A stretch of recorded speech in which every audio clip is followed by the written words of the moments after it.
Good morning and good afternoon. Welcome to another exciting ARA's webinar Wednesday. I am Sri Rao, your moderator for today's webinar. The title of today's webinar is Transforming How We Teach and Learn, Adopting Immersive Training, Creation, and Deployment. Now, I would like to introduce you to our presenter, my colleague and good friend, Willie Morris. Willie has been a go-to guy for all of our instructional systems design ISD needs for much of his 21 years with ARA as a VR, AR, that is virtual reality, augmented reality project leader under the Strategic Communication, Marketing, and Training Group. His skill sets work well across many project efforts within our division and sector. Willie specializes in the development of immersive training products that consist of AR, VR deliverables. Each product has targeted objectives and measurable scenarios and exercises related to how to plan for, react to, and conduct activities that are unexpected, infrequent, or considered dangerous when practiced in the real world. So with that, I would like to welcome Willie, and next slide, please. Thank you again, Sri, for the warm introduction, and Heidi for putting on the webinar. I've worked with Sri as well as Jerry for multiple projects on the NHI pilots, and he's a good friend. I call him a brother from another mother, but thank you again for the warm welcome. So the goal of this webinar is to discuss some of the framework for designing and evaluating the immersive experiences, as well as adopting these immersive technologies for experiential learning at scale. So this is what we want to cover within the outline. We want to talk about what is immersive learning. What's wrong with our training in traditional training? What is an immersive experience? What is experiential learning? Addressing some of the instructional strategies that we use that will give you some direction, as well as adopting these immersive technologies and understanding that one may work for one thing and another one may work for something else that you have for adopting. And then determining which technologies to use with the content you have, and also designing the immersive training experiences and implementing them for adoption or marketing for immersive training.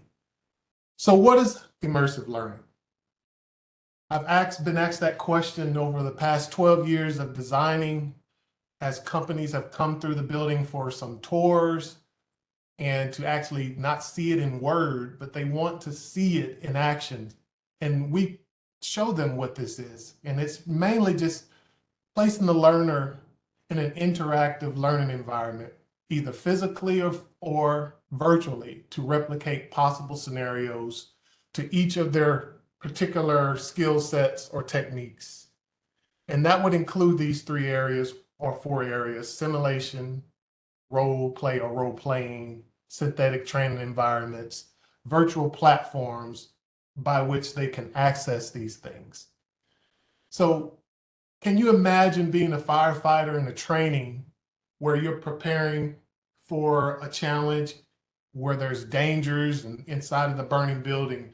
And in the traditional classroom setting, you might learn about firefighting techniques, through PowerPoint lectures or demos. But VR or virtual reality takes it to a whole nother level. And virtual reality, along with the headset, you'll find yourself in this actual virtual burning building using assets that are recreated and modeled to depict the actual visualization, surrounded by these flames with physics, smoke, hearing the sound, and you're able to choose the right equipment, executing the proper techniques, and extinguishing the fire. That's immersive learning. That's an immersive learning experience, which allows the user to practice and refine their skills in a safe and controlled environment while they're preparing for the real world challenges that lie ahead.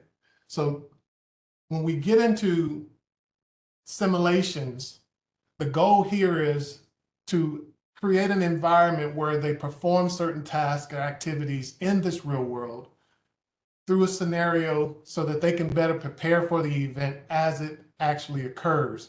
So we're able to, in this case, facilitate a simulated threat, such as a chemical or a biological or nuclear attack environment that are difficult to recreate, and also during the conventional exercise, use the technology like virtual reality.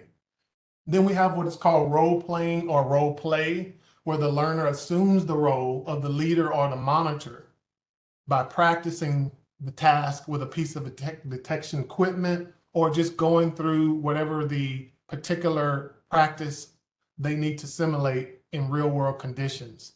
Again, the objective there is to learn, improve, and develop on the skills and competencies necessary for a specific position or a role. And we develop a lot of these courses for our Air Force client, which we'll see later. And then what we have is the synthetic training environment. This is where most of the foundation lies, is that we create the immersive experience as real as it looks. In other words, it functions like the real thing. The realistic nature of the virtual environment, the simulations that take place within them, and all of the little interactive features and the questionnaires and the options. All of those is what make the learning immersive and impactful to the learner. So this gives the participant another way to interact by building in these 3D assets, as you can see here, of a lab, where they are able to see how it actually works and do a chemical assessment or operate these particular pieces of equipment within the synthetic training environment. And of course, the other benefits is the exercise, where you're able to do repeatable and learning measurements on each of the things that are in there for assessment. So it's not just a one-time thing, but these things can be reassessed over and over. And we'll learn about some of those learning goals later in the webinar. So there's different types of technology that we'll go into, but the main thing is when we talk about virtual reality or VR, this is pretty much what you've seen in the previous slide, where we create a digital environment that replaces the user in that real world environment versus just being in a classroom sitting in a chair. They actually get to put on a particular technology or headset, and it immerses them into that world. The augmented or AR is the overlay of it. We have different headsets, which we'll see later on in the presentation, where the individual puts on this headset and they can still be in the real world, but also these overlays are digitally created for them to see the information right in front of them. And then where we are now with the technology is where the headsets and the technology is moving towards mixed reality. It is a combination of both the VR and the AR, as you can see here, how they overlaps. That's where we are now with blending the content into the real world, where both coexist and interact. So this is where we moved from with the VR. We did the AR, and then we have what is called the XR when you bring them all together. That's where we're going in the next 5 years, where these technologies are beginning to overlap and become more beneficial to those that are wanting to adopt them. So virtual learning platforms is the last area where this is continuing to be a growth area of services that helps to access the content within a platform where you can manage the applications and the training experiences. That's where you get into all the requirements, the system requirements, the delivery parameters for both synchronous and asynchronous learning products, which allows you to incorporate the learning as an extension on the platform.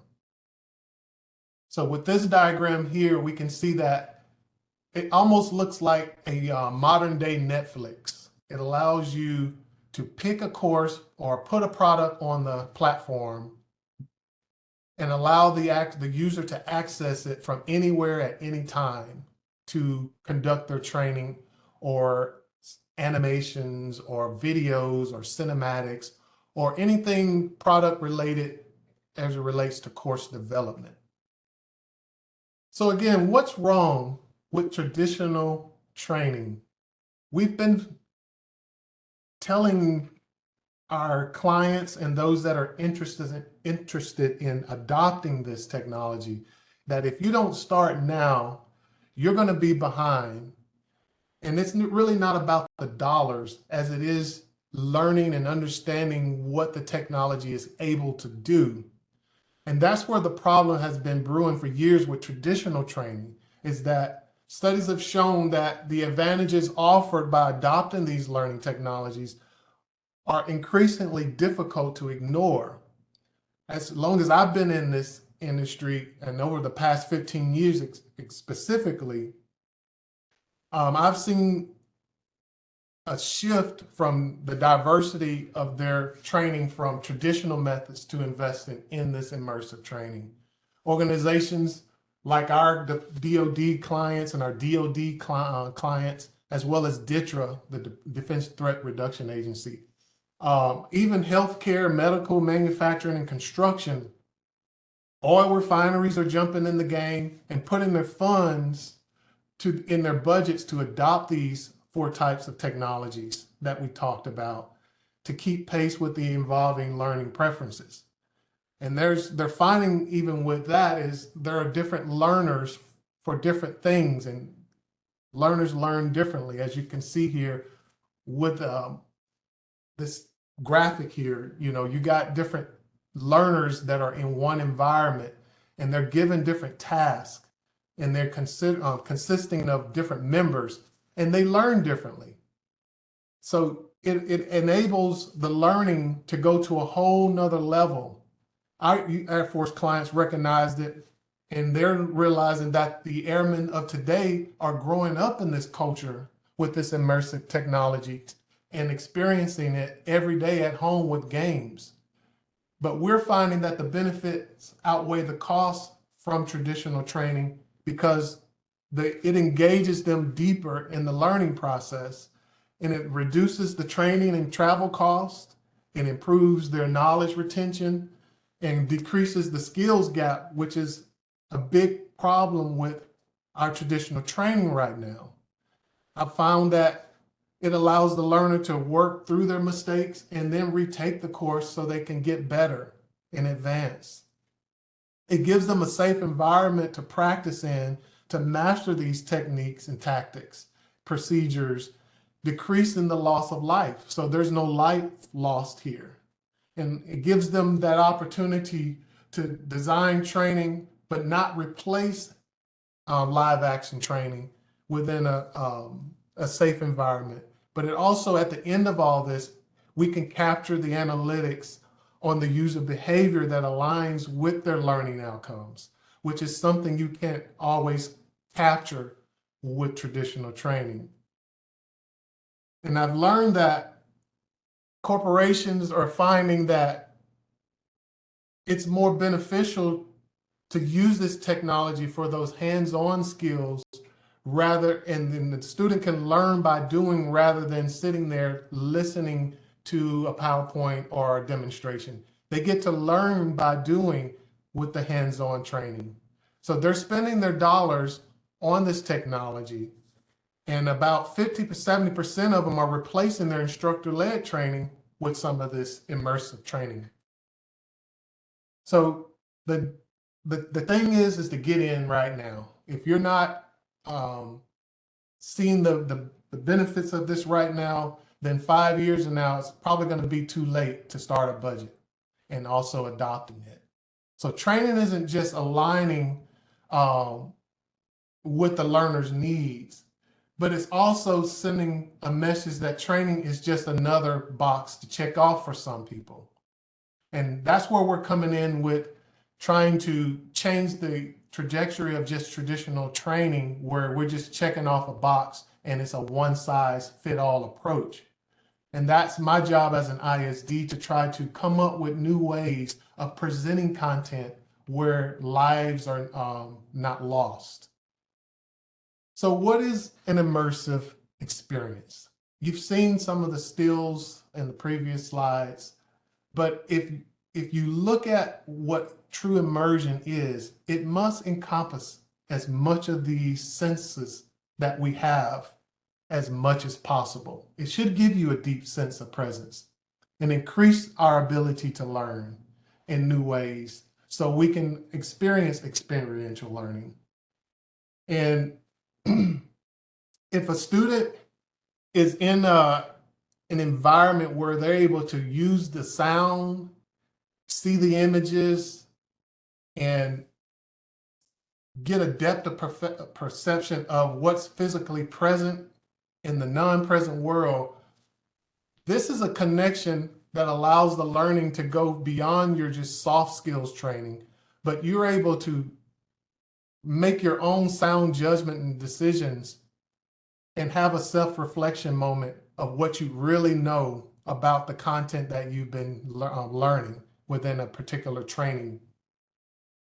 So every person has a way of learning, and one of the goals that are in developing this content for immersive learning is that we teach the learner how to take their current experiences and build upon them to advance their learning. As it shows here, 80% of what we know, we learn from our experiences. I am a visual person, and I like to learn learning processes by doing, putting my hands on things, especially when it comes to skills development. I like to put my hands on things. With this theory here that David Coles wrote for this experimental learning theory, one of the things that I learned about this experimental theory was that it gives a combination of two types of learning modes that the learner can grasp. And that would be taking those concrete or abstract experiences, and also the reflective observations and active experimentations that we learn on a day-to-day basis. And based on how we perceive those concrete and abstract conceptuals will help us come to a concrete reality on how we process the information. So as we go through this, we form the abstract through those types of concrete, tangible, felt qualities. And then some of us tend to perceive or grasp those things more symbolically to come up with how we think about it, how we analyze it, how we systematically plan for it. And that also helps us to get an idea of how we want to use that information and have a self-reflection moment. So again, they can have an impact on our lives, going from those abstract concepts to testing those things. And now they become concrete in our thinking. Now we're able to gather those experiences and learn from them.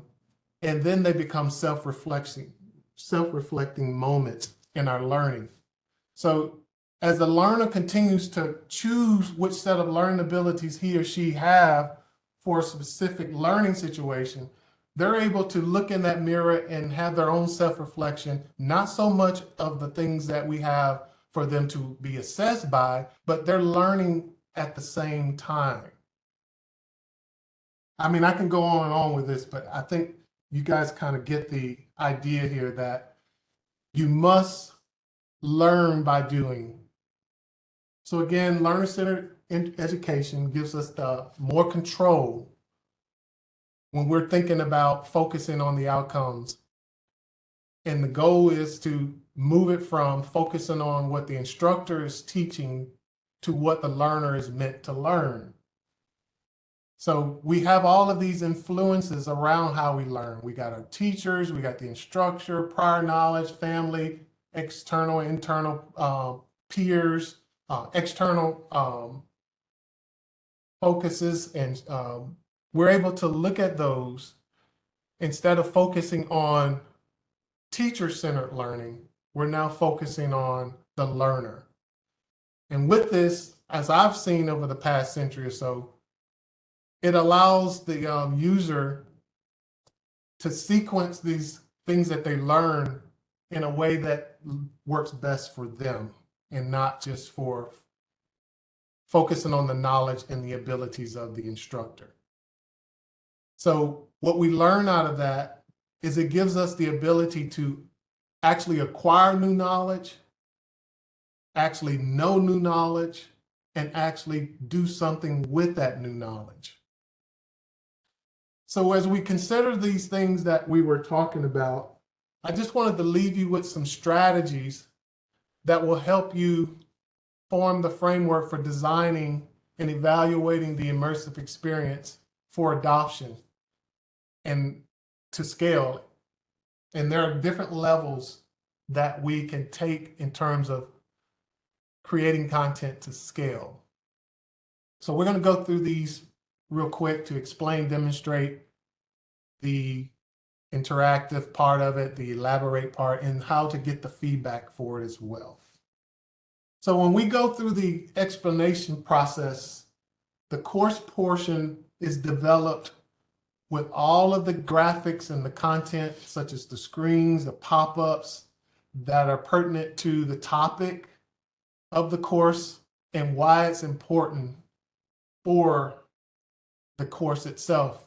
And we establish that with the learning objectives, the tactics, the topics, the screens and charts. And this gives the user the opportunity to engage with this content so that it brings home the point that you're trying to make when you're explaining your content. We can also add in there your videos, what we call non-player characters or NPCs to present or use the actions that takes place in an interactive way, or an actual tool or a piece of equipment to explain or bring home the point. Content also must be built so that the user performs a particular skill or procedure. And that would include using the scenario narratives, the 3D environments and modeling assets, a script for that non-player character that will be there as your partner or your buddy. And we normally put the NPCs in there just for not just passive information, but also for them to have someone there as a buddy to go along the route that they take within the environment as a buddy.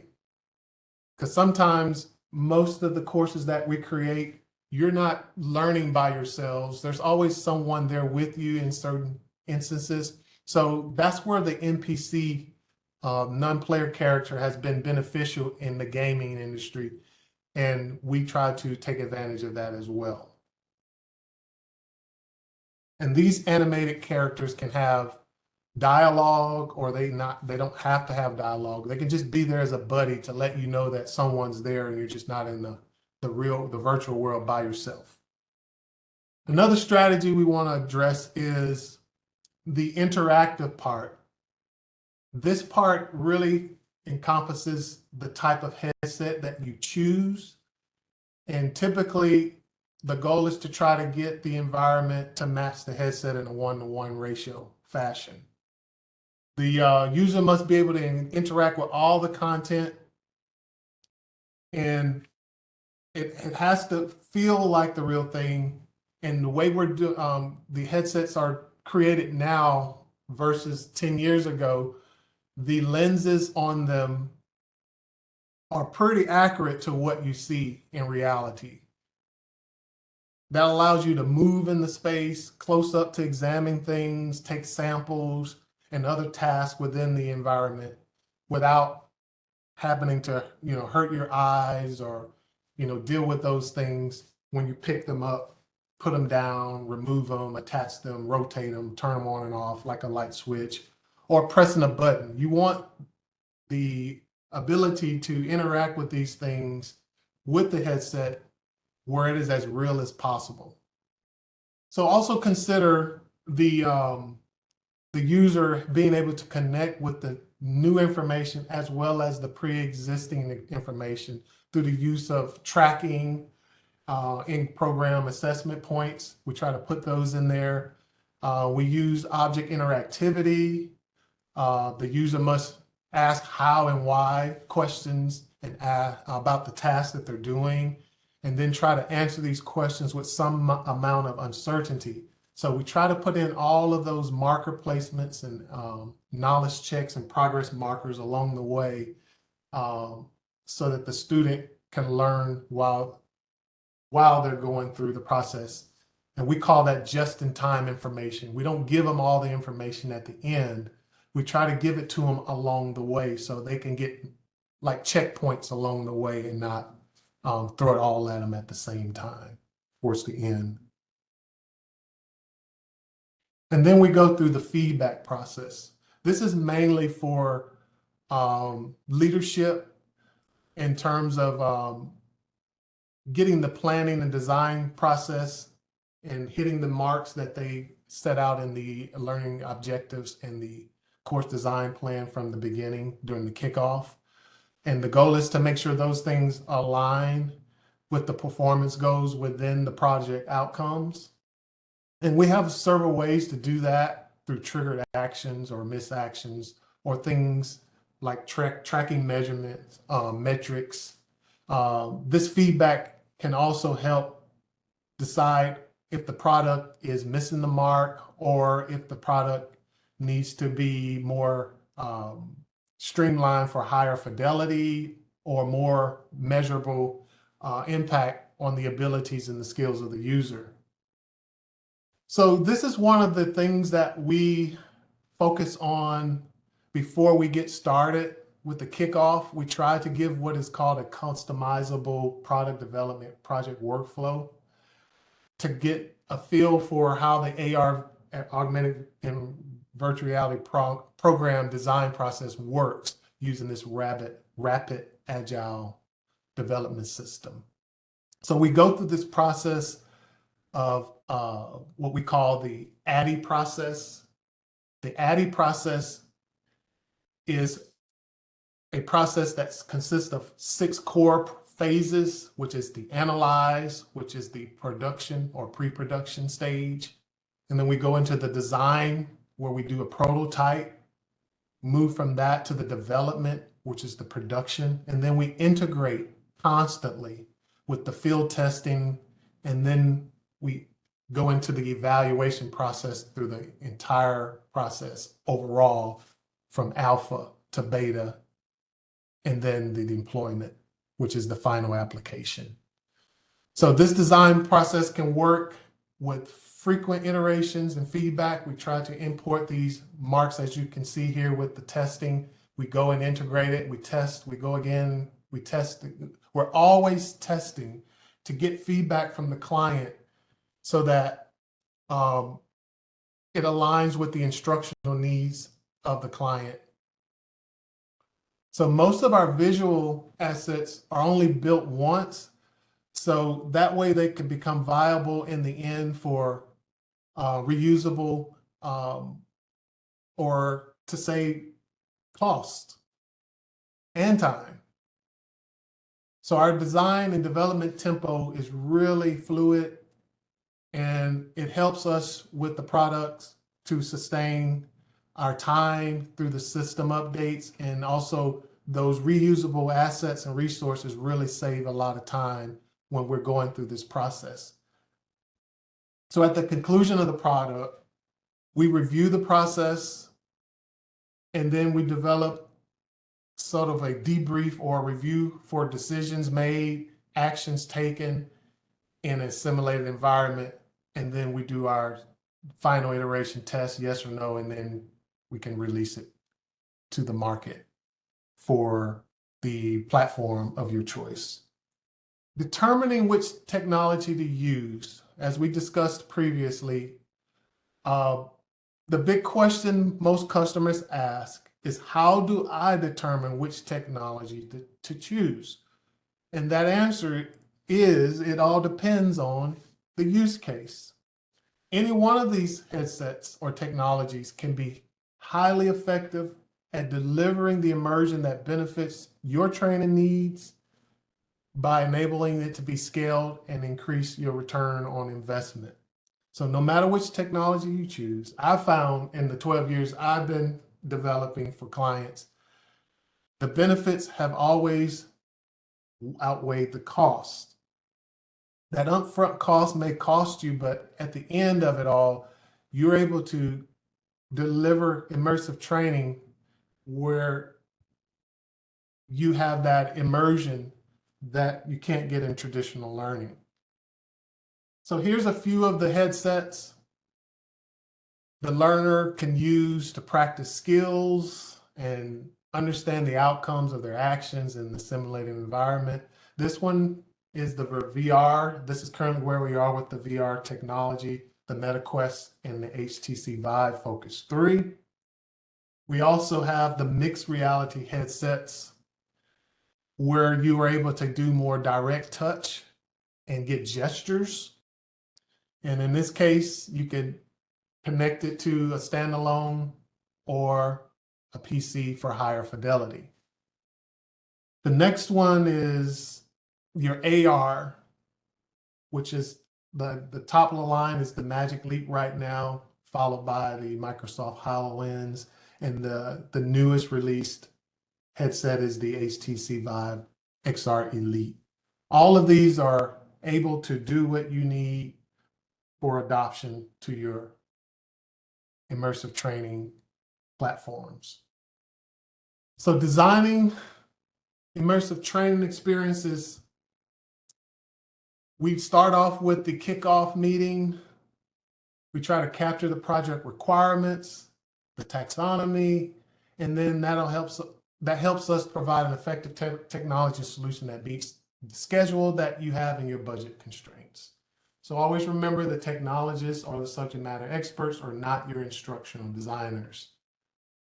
Also, as we discussed earlier with the process of the ADDIE or our agile rapid process with the 6 core phases, the goal here is to design iterated feedback over time so that the training material can be released in a timely fashion. And we try to do that with established baselines for the learner. We make sure we focus more on the formative assessment and also stimulate the self-reflection in all types of the learning knowledge that we are projecting throughout the training. And you can use any form of that, like I said, through formative assessment, stimulating the self-reflection by incorporating the opportunities to self-reflect during and after the experience. So again, how can you adopt or market this immersive training? There's a wide range to choose from, as we saw. And the goal here is to just begin with establishing a baseline for the learners, which break down the elements of immersion.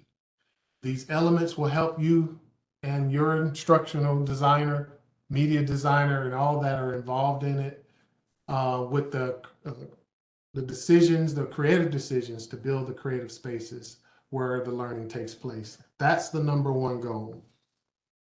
And we do that by really getting in there and finding out what would be the main triggered actions or missed actions first that we will be tracking.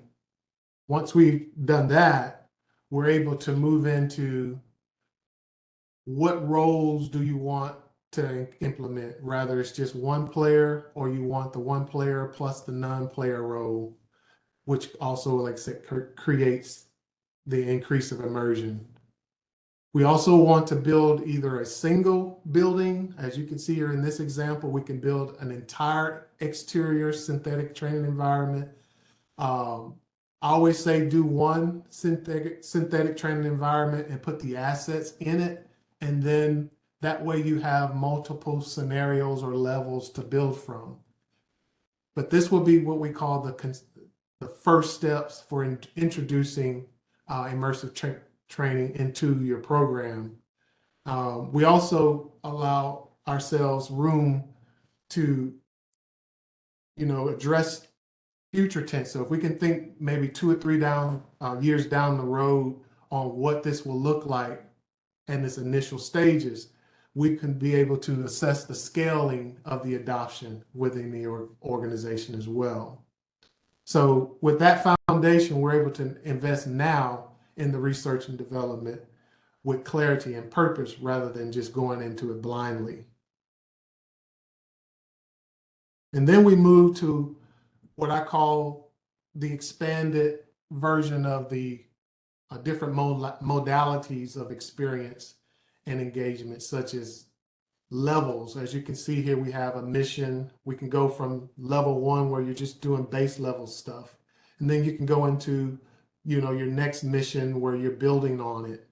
So that way we can get more interactivity in there. We can get more embodiment. We can get more co-participation where we have a number of users involved in each of the levels where they're going from maybe 0 engagement to maybe a high level 4 of engagement.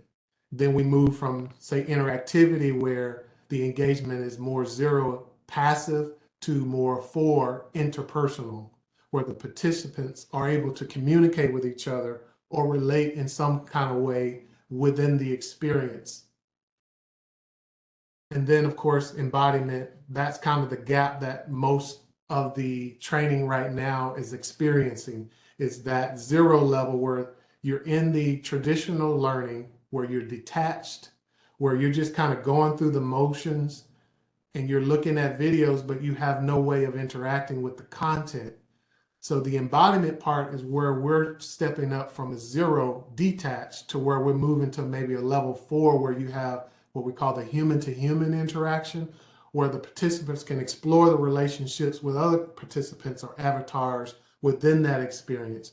We call that multiplayer experience, where you cultivate relationships with the avatars, in other words.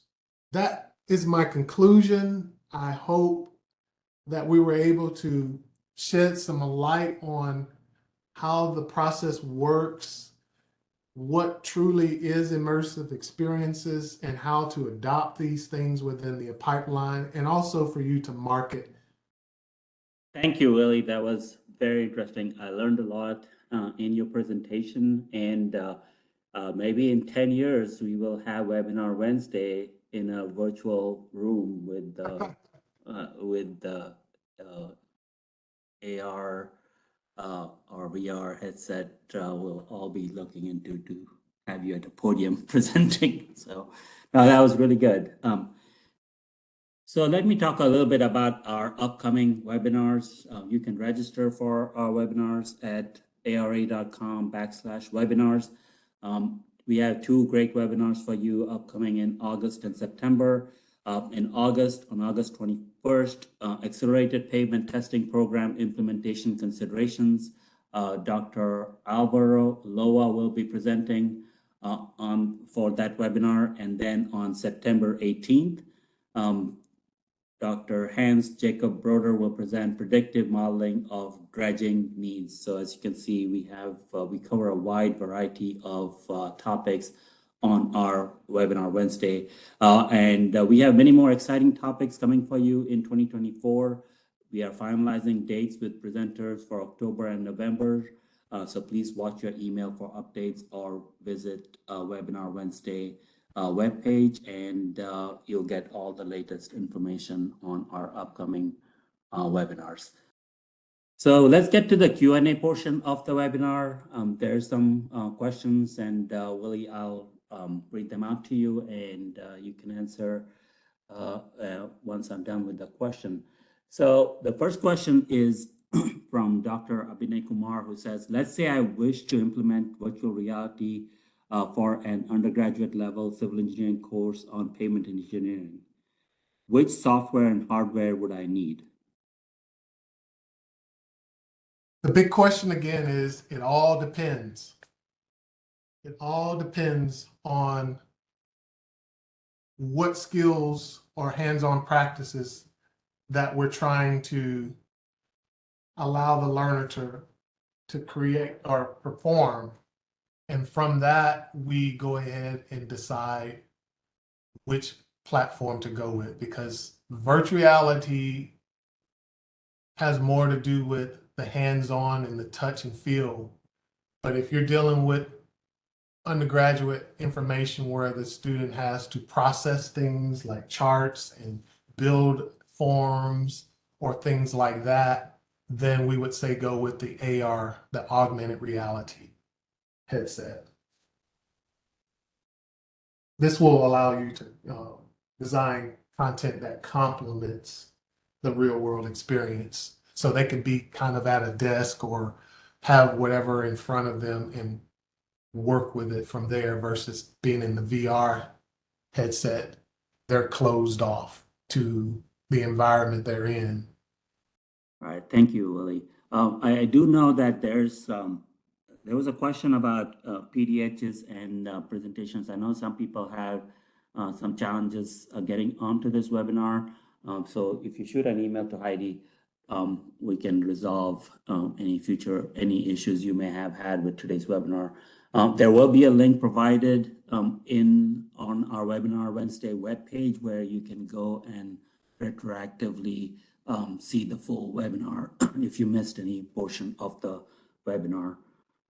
I think this also addresses the next question. Okay, I think this may be an internal question. So if you have, I think there's a question, Willie, and maybe you can answer this. Is there a place on ARA's portal where we can see ARA's portfolio of learning design offerings? I'm looking for better understanding of who our customers are and the opportunities we are pursuing in this area. We'll get back to that after your presentation. I think that's an internal question. Yes. I have another question. So, this sounds kind of a lot of effort and work. So what is the return of investment on adopting immersive technology? There's a lot of return. With our current military clients, they wanted to raise the bar with the cost saving options in the education area and training to a new level. So we were challenged to provide these valuable opportunities with hands-on practice and skills development without a lot of travel costs. So you're able to, the learner's able to benefit with the retention being increased and the skills gaps being decreased, where the immersion is more realistic. That's one of the key options on the return. It also allows them to learn through their mistakes and retaking the scenarios as many times as they want, versus if they were deployed to a certain environment overseas or in a different state or a different city. The travel costs alone getting to that particular site is, costly. But also, like I said, that we said earlier, the safe environment to practice and master the skills, the techniques, and the procedures without the loss of life. We're currently working with 4 courses that we're working to that have that in mind, where you get the training experiences, you don't lose loss of life with these chemicals, these chemical environments where chemicals are involved. And then, of course, you can't forget live action training. It helps to get feedback on how they would behave in this environment, and then that translates to the live action training when they do it. So they not only learn it, but now they're doing it. Thank you, Willie. So you made a lot of good points about immersive technology and why the benefits of adopting the technology. Can you talk a little bit about some of the challenges of adopting immersive technology? Well, the one that we continue to face and it's, it's one of the main issues associated with the adopting is if you don't get with your team during the kickoff to establish what the main goal is for the content, it could cause possible information overload to which the user may be subjected to. And that's why we have those parameters in there where we're constantly getting the feedback to in the iterations of development so that we don't miss the mark. I think that's mainly the only challenge we've seen in developing it is that, really take your time to go through the instructional side of the content so that it hits the mark. So are there any security risks or any other like IT risk or anything with immersive training? No, I mean, no privacy or data security risk across any of the platforms. Like I said, it's the same risk that you would have with our daily communication, like a cell phone. I mean, those privacy issues are already been addressed. So again, there's no differences in the headsets.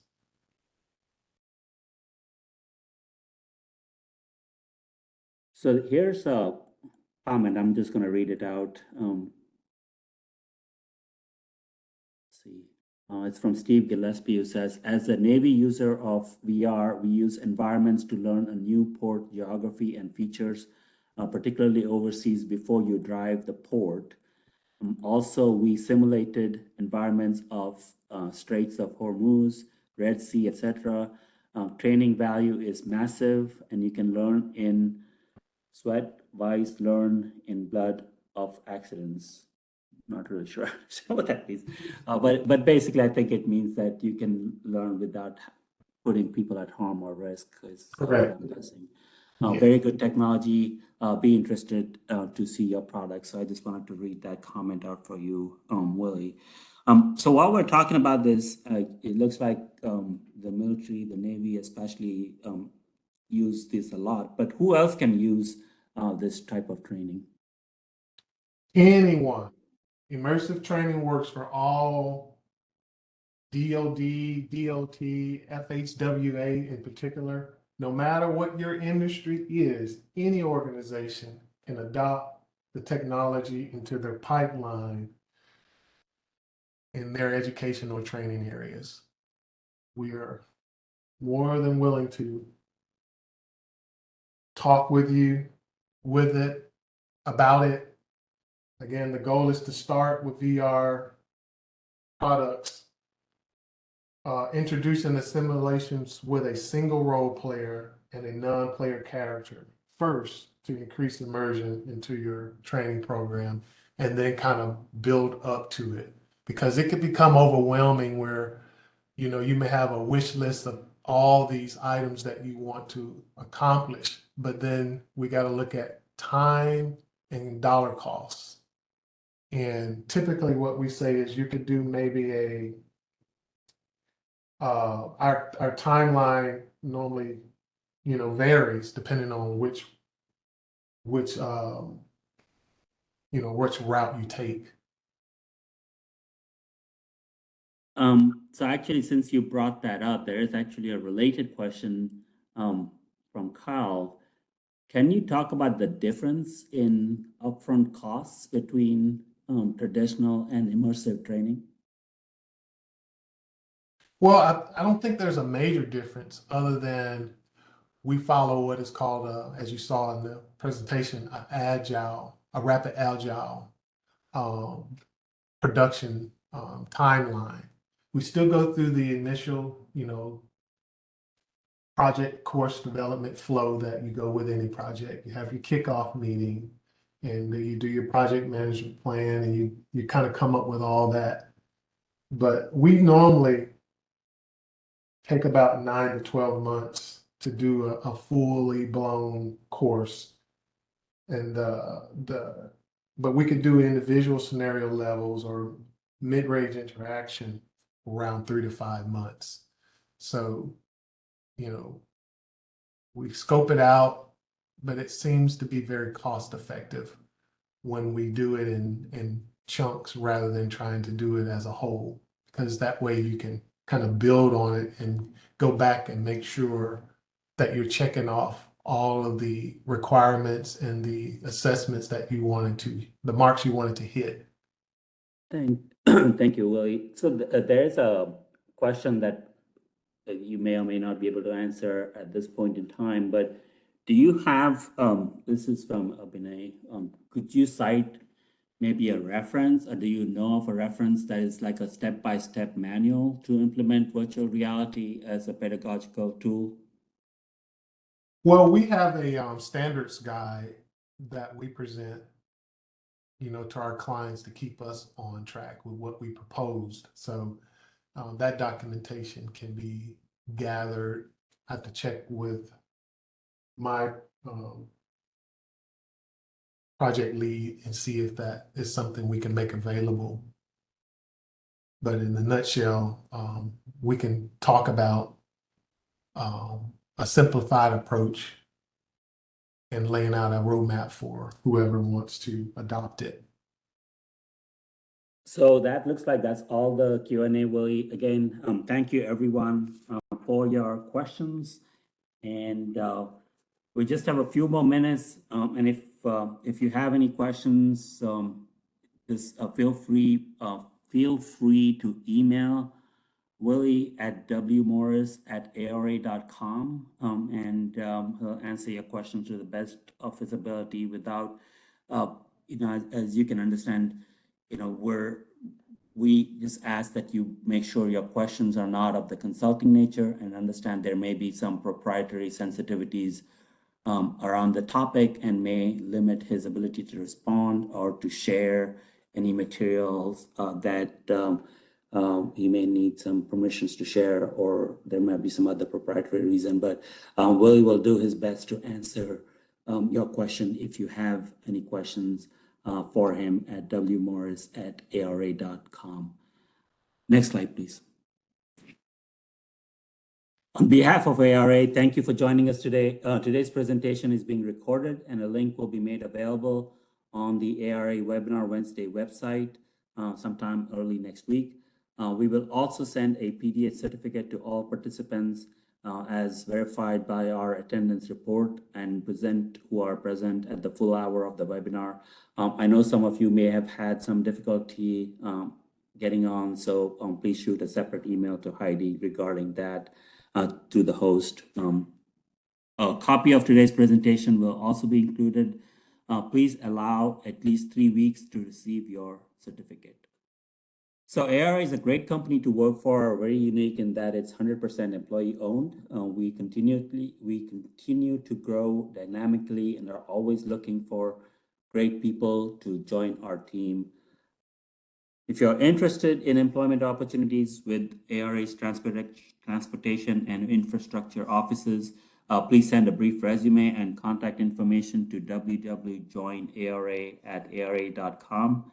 That stands for the Webinar Wednesday, joinara@ara.com. So thank you for joining today, and we hope you will join us on September 18th for our next Webinar Wednesday on Accelerated Pavement Testing Program Implementation Considerations. Thank you everyone again, and have a great afternoon.